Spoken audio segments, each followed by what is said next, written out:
मौसीकी ही के सिलसिले में सोसख्वानी के बयान करने की ज़रूरत है।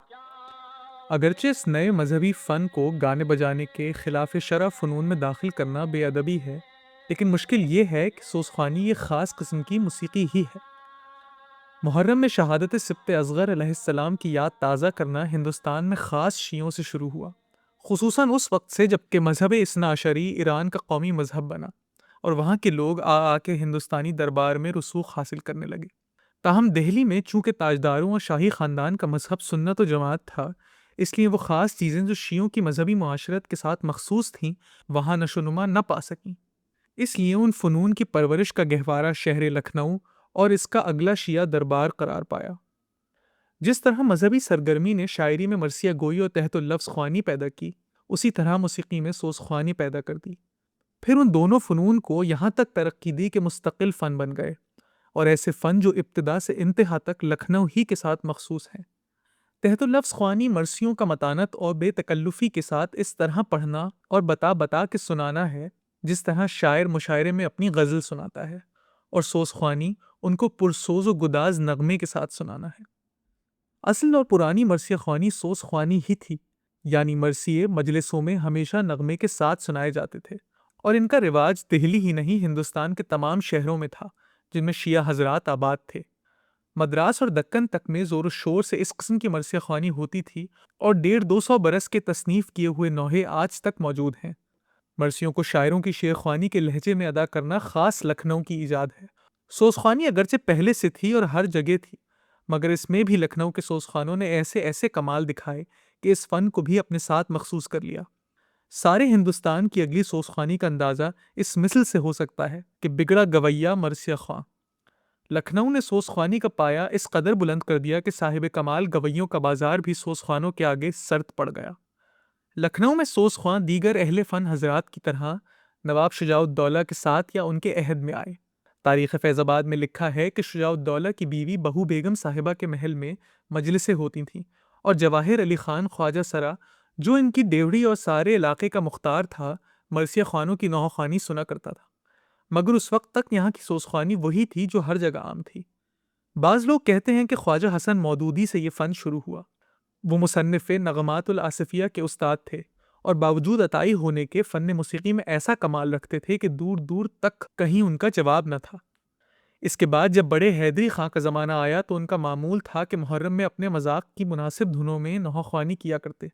चूँकि वो बहुत बड़े साहिब कमाल गवैये थे और दरबार कदरदान था, इस कोशिश में उनको नुमाया कामयाबी हासिल हुई और पता लग गया कि अगर तरक्की दी जाए तो ये फ़न जुदागाना तौर पर एक ख़ास और मुमताज़ शान पैदा कर सकता है।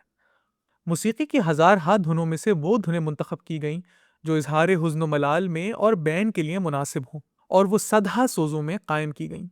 आखिर में हैदरी खान ने अपनी सोसख्वानी सैयद मीर अली साहब को सिखा दी, जो एक शरीफ उन नस्ल सैयदजादे थे, और उन्होंने मजहबी जोश में इस फ़न को बहुत ज़्यादा तरक्की दी और अपने ज़माने में इतने बड़े साहिब कमाल मशहूर हुए कि नवाब सादत अली खां के अहद में उन्होंने किसी बात पर बरहम होकर लखनऊ से चले जाने का इरादा किया तो इंशाअल्लाह खां ने अपने मौसर शायराना अंदाज और तमस्खुर की शान से सिफारिश की और नवाब ने दिलदही और कदरदानी के साथ उन्हें रोका। इसके बाद तानसेन के ख़ानदान का एक गवैया नासिर खां लखनऊ में आया। यहाँ सोसख्वानी की तरफ लोगों का तवग्गुल देखा तो उसने भी अपनी मौसीकी के कमाल को नौखानी में सर्व करके मकबूलियत और शोहरत हासिल की और अपने पड़ोस की एक मुफलिस व बेवा सैदानी पर तरस खाके उसके दो बच्चों मीर अली हसन और मीर बंदा हसन को सोसख्वानी की तालीम दी। इन दोनों का कमाल तमाम मासबक उस्तादों से बढ़ गया और वो सोसख्वानी में बेअदील व नज़ीर साबित हुए। उन्होंने सोसख्वानी को आला दर्जे का राग बना दिया है, यहाँ तक कि मौसीकी के असली रागों के बोल तो अक्सर गवैयों तक को याद नहीं, मगर ऐसे सोज अक्सर सोजख्वानों को याद हैं जो रागों के बोल हैं, जिनको सुनकर हकीकी राग और सच्ची धुनें मुतमाइज तौर पर समझ ली जा सकती हैं। इन्हीं बुजुर्गों की वजह से लखनऊ में सोजख्वानी का फन गवैयों से निकलकर शुरफा में आ गया। फिलहाल मंजू साहिब और एक दो और बुजुर्ग सोजख्वानी में ऐसा कमाल और ऐसी शोहरत रखते हैं कि हिंदुस्तान भर में हर जगह उनके इस्तकबाल में शौक की आंखें बिछाई जाती हैं। और दीगर बिलाद के लोगों की कदरदानी माह मुहर्रम और अज़ादारी के ख़ास अय्याम में हमेशा उन्हीं शायकीन लखनऊ के हाथ से छीन लिया करती है। सबसे ज़्यादा असर इस मजाक ने लखनऊ की औरतों पर डाला। सोज़ों की मौसर और दिल को पाश पाश कर देने वाली धुनें मीर अली हसन और मीर बंदा हसन के गले से निकलते ही सदा शरीफ मर्दों के गले में उतरी और उनके जरिए से हजार हा शरीफ शिया खानदानों की औरतों के नूर के गलों में उतर गईं।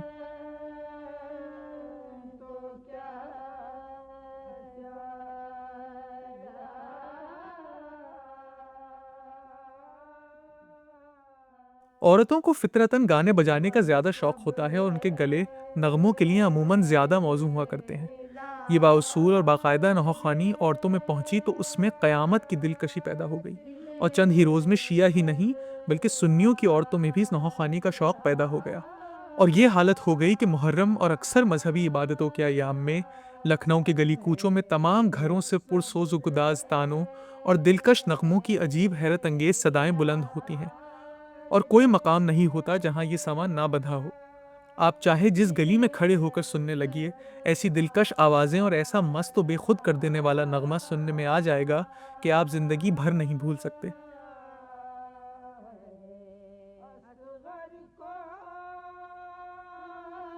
हिंदुओं और बास खास सुन्नियों के मकानों में तो खामोशी होती है, बाकी जिधर कान लगाइए नौखानी के क़यामत खेज नगमों ही की आवाज़ें आती होती हैं।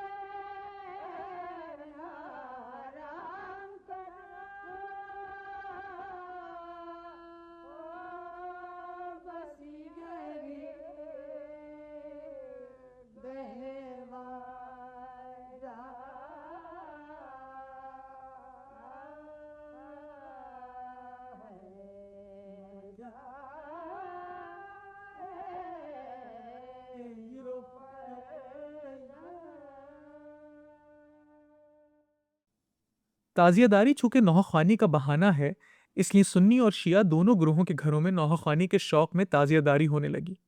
और सुन्नी मुसलमान ही नहीं, हज़ार हिंदू भी ताज़ियादारी इख्तियार करके नौखानी करने लगे, जिससे मालूम हो सकता है कि लखनऊ में ताज़ियादारी के बहुत ज़्यादा बढ़ने और फ़रोग़ पाने का ज़बरदस्त बायस नौखानी है।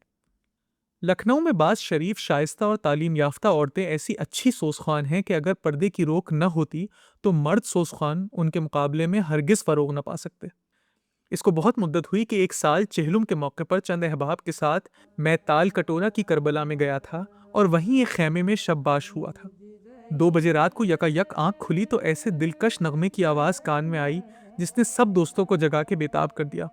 हम सब इस आवाज़ के शौक में खैमे से निकले और देखा कि आखिर इस शब का सन्नाटा है, चांदनी खेत किए हुए है और इसमें औरतों का एक गोल ताजिया लिए हुए आ रहा है। सब बाल खोले और सर बरहना है। बीच में एक औरत शम्मा हाथ में लिए हुए है। उसकी रोशनी में एक हसीन सरवकद नाज़नीन चंद औराक में से पढ़ पढ़ के नौखानी कर रही है और कई और औरतें उसके साथ गलेबाजी कर रही हैं।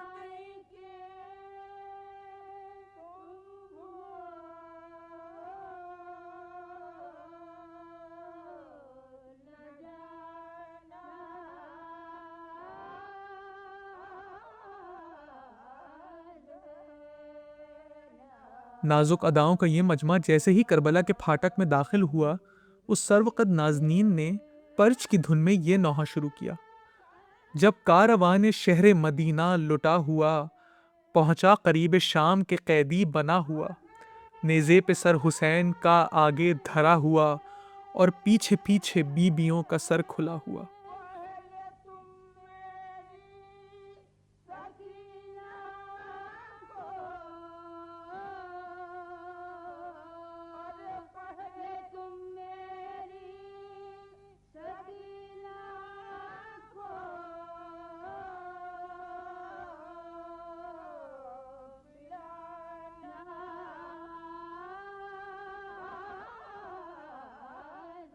इस मुनासिब हालत मर्सिये ने यकायक ऐसा समा बांध दिया कि शुबह होता था कि इन अशार के ज़रिए से वो खातून वाक़या करबला की तस्वीर खींच रही है या खुद अपने इस मातमी जुलूस और अपने दाखिला करबला की।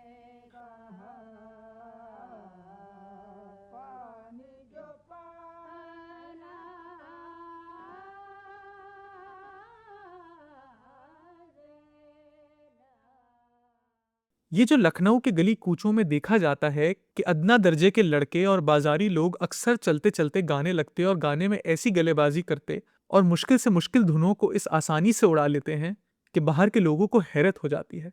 इसका असली बायस ये नौखानी और सोसखानी का मजाक है। और तारीफ की बात यह है कि सोसखानी का नशोनुमा बावजूद अवामुन्नास और अदना दर्जे के जोहला में फैलने के सही उसूल पर रहा और मौसीकी के सही मजाक से बाहर नहीं होने पाया। ये खिलाफ उन चीज़ों के जो अवाम में पहुंचते ही बेकायदा और ख़राब हो जाया करती हैं। सोसख्वानी को गो के शिया अवाम मौजब सवाब तस्वुर करते हैं, मगर उलमाए शिया ने इस वक्त तक उसके जवाज़ का फतवा नहीं दिया है। वो पाबंदी शरअ में मुतशद्दिद हैं। अब तक मुज्तहिदीन और सिक्का लोगों की मजलिसों में सिर्फ हदीस ख्वानी या तहतुल लफ्ज़ ख्वानी होती है, और अवाम की जिन मजालिस में उलमाए शरीयत शरीक होते हैं उनमें भी उनके सामने सोसख्वानी नहीं होती। लेकिन इससे इनकार नहीं किया जा सकता कि सोसख्वानी ने अपनी आम मकबूलियत की वजह से उलमा के फतवों पर पूरी फतह पा ली है। मुश्किल ये है कि अहले सुन्नत के उलमाए हदीस और मशाइख सूफिया के नज़दीक तो गिना के जवाज़ की बहुत गुंजाइश है, मगर शायद फ़िक़्ह असना अशरी में इतनी गुंजाइश नहीं, वरना इस फ़न ने अब तक सनद जवाज़ हासिल कर ली होती।